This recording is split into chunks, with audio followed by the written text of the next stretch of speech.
Even without doing any activity, you can still manifest what you want if you organize these 4 dimensions in one direction and keep it unwavering in that direction for a certain period of time. Now he believes Shiva will do it for him and it will happen. So is Shiva going to come and build your house? No, I want you to understand, God will not lift his little finger for you. What has not happened till now on this planet can happen tomorrow. Human beings are capable of making it happen tomorrow.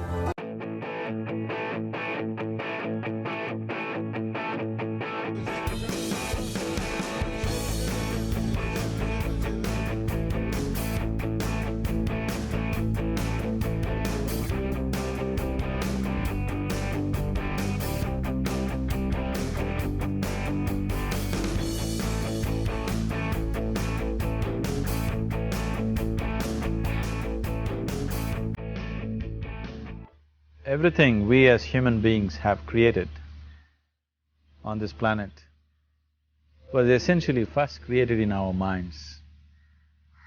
All that you see, which is human work on this planet, first found expression in the mind, then it got manifested in the outside world. The wonderful things that we have done on this planet and the horrible things that we have done on this planet, both have come from the human mind. So if we are concerned as to what we create in this world, it's extremely important that first of all we learn to create the right things in our mind. How we keep our minds? If we do not have the power to keep our minds the way we want it, what we create in the world is also going to be very accidental and haphazard. So learning to create our minds the way we want is the basis of creating the world the way we want. There is a wonderful story in the yogic lore. On a certain day, a man took a walk. He went for a long walk. Accidentally, unawares, he walked into paradise. Fortunate, isn't he? He just took a walk and he landed up in paradise. After this long walk, he felt little tired. So he thought, oh, I'm tired, I wish I could rest somewhere. He looked around, there was a nice tree, underneath which there was very cushiony grass. So it was inviting. He went and put his head down there and slept. After a few hours, he woke up, well rested, and he thought, oh, I'm well rested. But I'm feeling hungry, I wish I had something to eat. And he thought about all the nice things that he ever wanted to eat in his life. And instantly, all those things appeared in front of him. You need to understand, there the service is like that. Hungry people don't ask questions. Food came and he ate.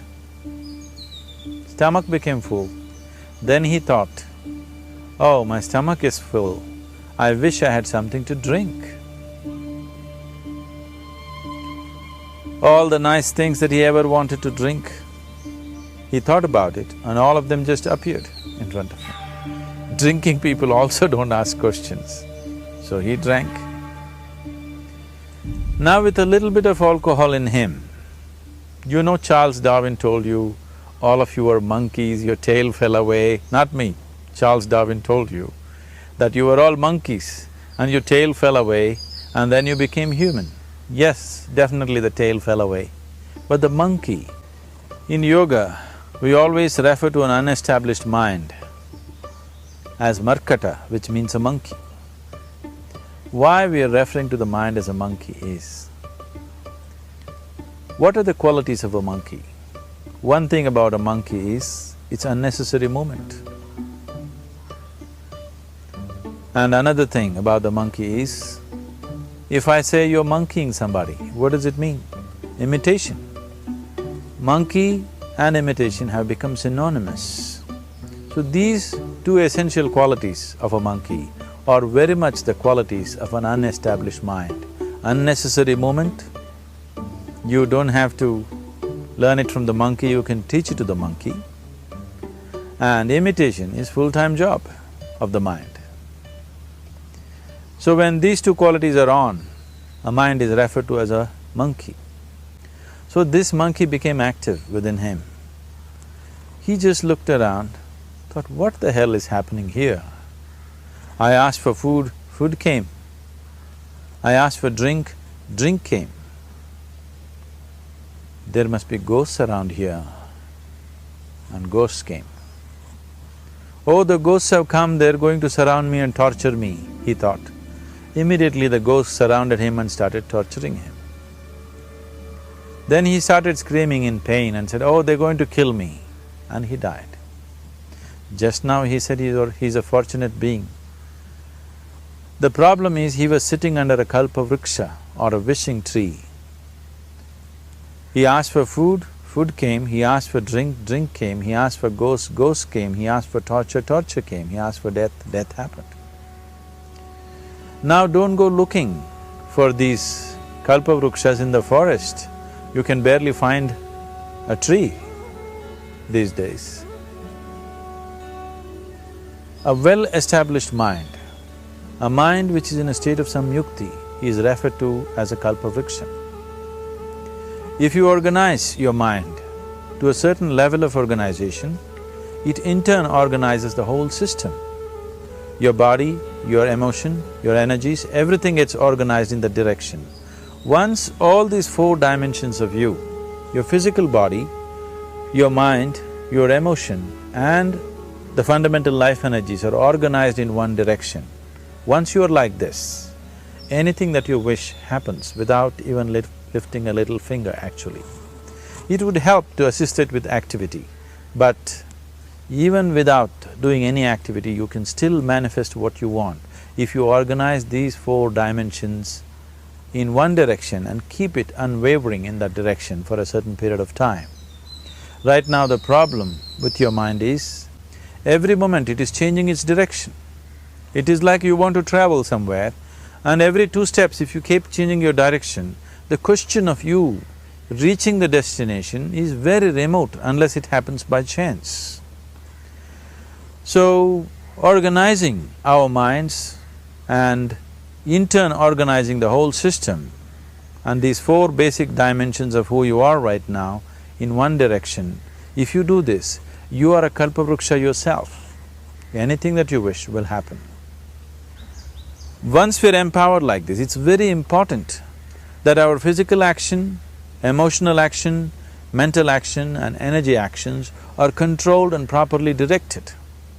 If it is not so, we become destructive, self-destructive. Right now, that is our problem. The technology, which is supposed to make our life beautiful and easy, has become the source of all the problem that we are destroying the very basis of our life, which is the planet. So what should have been a boon, we are making a curse out of it. What has brought incredible levels of comfort and convenience to us in the last 100 years or so has also become a threat to our life simply because we are not conscious action, we are in a compulsive state of action. So organizing our minds fundamentally means moving from a compulsive state of activity to a conscious state of activity. You might have heard of people for whom they asked for something and beyond all expectations it came true for them. Generally this happens to people who are in faith.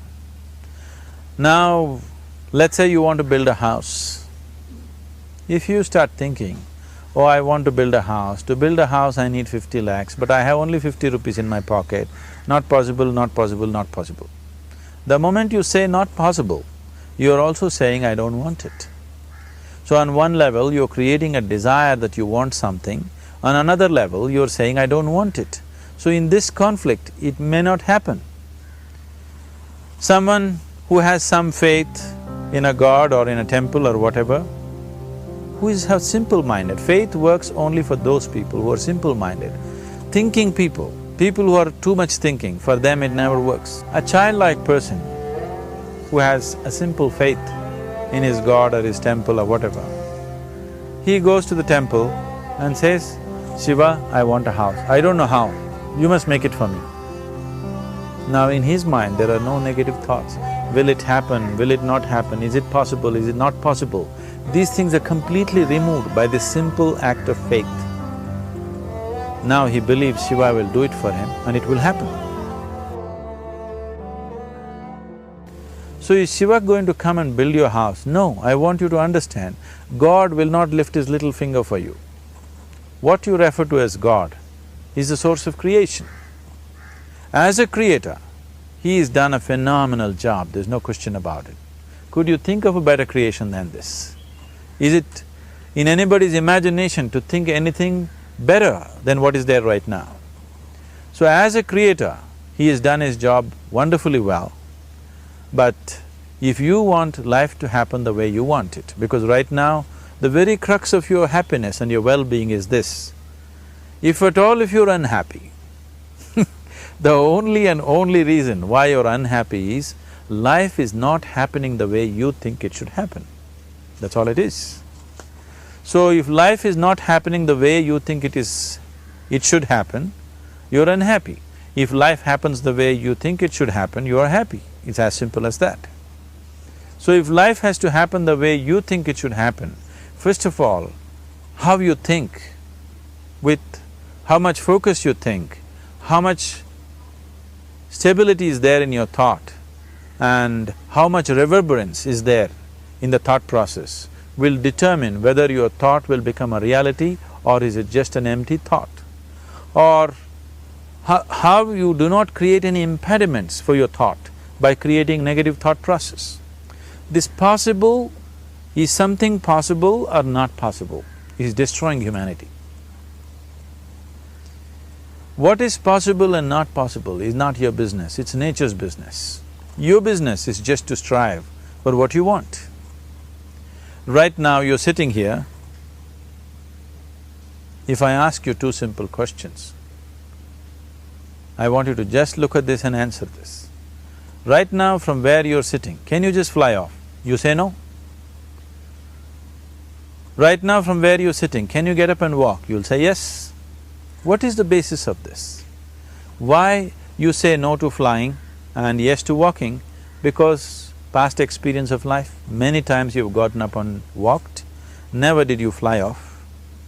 Or in other words, you're using the past experience of life as a basis for deciding whether something is possible or not possible. Or in other words, you have decided that what has not happened till now cannot happen in your life in future. This is a disgrace to humanity and the human spirit. What has not happened till now on this planet can happen tomorrow. Human beings are capable of making it happen tomorrow. So what is possible and what is not possible is not your business. That is nature's business. Nature will decide that. You just see what is it that you really want and strive for that. And if your thought is created in a powerful way, without any negativity, without any negative thoughts bringing down the intensity of the thought process, the first and foremost thing is you must be clear what is it that you really want. If you do not know what you want, the question of creating it doesn't arise. If you look at what you really want, what every human being wants is, he wants to live joyfully, he wants to live peacefully. In terms of its relationships, he wants it to be loving and affectionate. Or in other words, all that any human being is seeking for is pleasantness within himself, pleasantness around him. This pleasantness, if it happens in our body, we call this health and pleasure. If it happens in our mind, we call this peace and joy. If it happens in our emotion, we call this love and compassion. If it happens in our energy, we call this blissfulness and ecstasy. This is all that a human being is looking for. Whether he is going to his office to work, he wants to make money, build a career, build a family, he sits in the bar, sits in the temple, he is still looking for the same thing. Pleasantness within, pleasantness around. If this is what we want to create, I think it's time we addressed it directly and commit ourselves to creating it. So you want to create yourself as a peaceful human being, joyful human being, loving human being, a pleasant human being on all levels. And Do you also want a world like this? A peaceful world, a loving world, a joyful world? No, I want greenery, I want food. When we say a joyful world, that means everything that you want has happened. So this is all that you're looking for. So all that you need to do is commit yourself to creating it, to create a peaceful, joyful and loving world, both for yourself and everybody around you.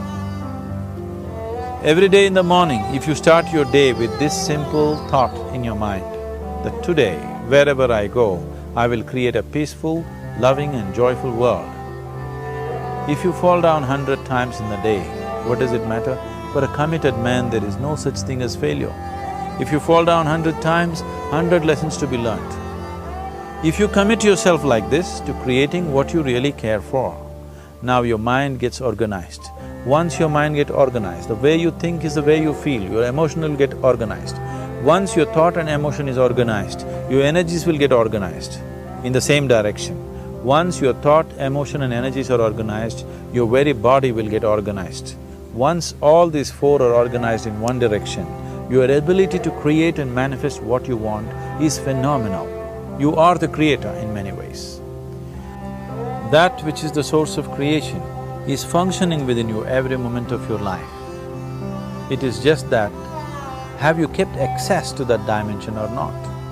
Organizing the four basic elements of your life will give you that access.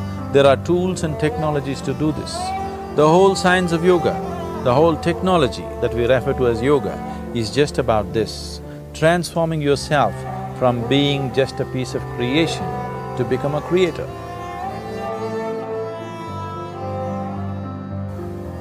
It is my wish and my blessing that every human being in this world should have this access to the source of creation within himself so that he can function here as a creator, not just as a piece of creation.